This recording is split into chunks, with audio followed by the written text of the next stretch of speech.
Alright guys, so today we have a really fun stop here in Stavanger. We are visiting Hafrsfjord. Now this is a very important historical landmark here in Norway. Hafrsfjord has a really rich history. This is a place where Hafrsfjord battle took place. Now a little bit about this battle. So back in the Vikings age, in the 9th century, you have Norway ruled by different chieftains. You have one in the south, west, north, and along comes Harald Fairhair. And this chieftain wanted to unify Norway, and as I said in one of my other videos, the legend says that he refused to cut his hair until he would unify Norway. So here on these waters behind me is where the final main battle took place, where Harald Fairhair defeated the other chieftains, and after which he became the first king of unified Norway. So you can trace the beginning of Norwegian kingdom to this very place. It's very emotional to stand here, because you're seeing a literal birthplace of what we call Norway today. First monument that we're about to see, it's called Fjell, which means swords in the rock. It's 3 gigantic 9-meter long swords placed in the rock. And these swords represent 3 different Viking swords that were found around Norway. The center one is representing King Harald Fairhair, and the other 2 represent 2 defeated chieftains that he defeated in this here battle.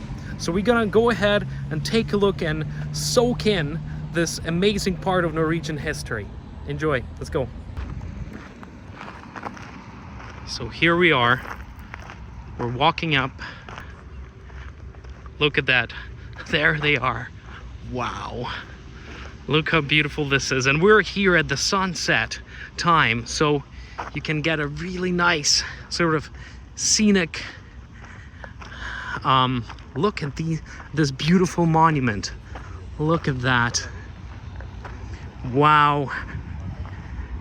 Oh, so cool. And look, we're just here on the edge of this little mountainous, this rocky part of an island. This rocky part of the shoreline. And here's the fjord behind me, but look at this. Here's the famous monument, the swords in the rock. They're huge, like when you walk up, you just realize the scale of this installation. And look at this. Let's walk up closer and take a better look. So as you can see, the swords are cemented into the rock as if somebody smashed them in and left them standing up right here. Look at that. Just a beautiful representation of Norwegian history. There we are, Fjell, the famous installation here in Norway, commemorating really the birthplace of the state of the kingdom. Just fantastic. So as you can see, the most magnificent of 3 is the sword that belonged to King Fairhair, and the other 2 of less significance, as it would appear, would be to the 2 defeated chieftains that fell in this battle,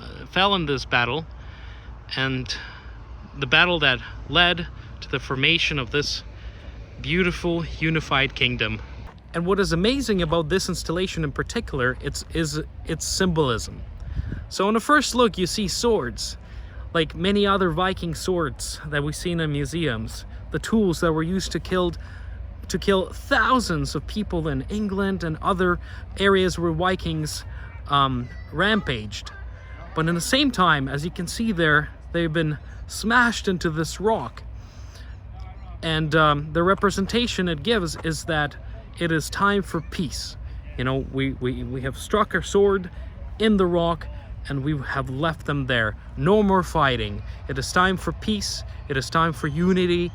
It is time for building the new unified state of Norway.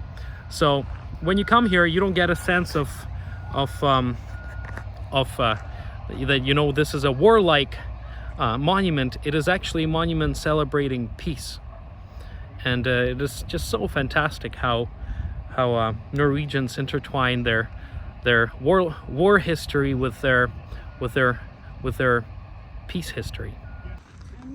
So here we are, a beautiful duality of this monument is its war history, its representation of peace,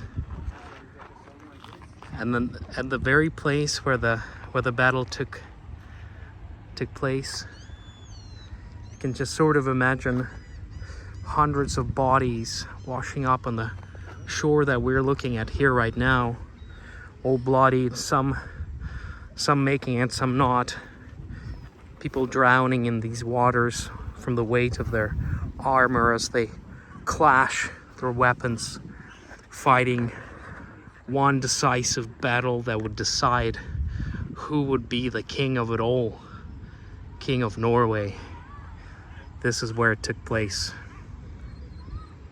Look at that. And here's a little plaque they have here. So this is a nice visualization of what a battle that took place here looked like.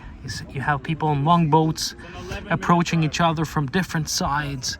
So you can imagine people jumping over the ships, slashing each other with swords, fire arrows, just showering from the sky. And you know, and there was only one victor. So many people perished, but in doing so, they paved the way to Norway becoming one united kingdom. Of course, the important thing to remember is that this battle happened in the very end of the 9th century, maybe even in the year 900. So at that time, this is when the Vikings are at their most active. This is about 100 years since the Viking age became a thing. So in this battle, you have one band of Vikings fighting another band of Vikings. This is a pre-Christian battle, and just makes it so cool to be at this ancient place.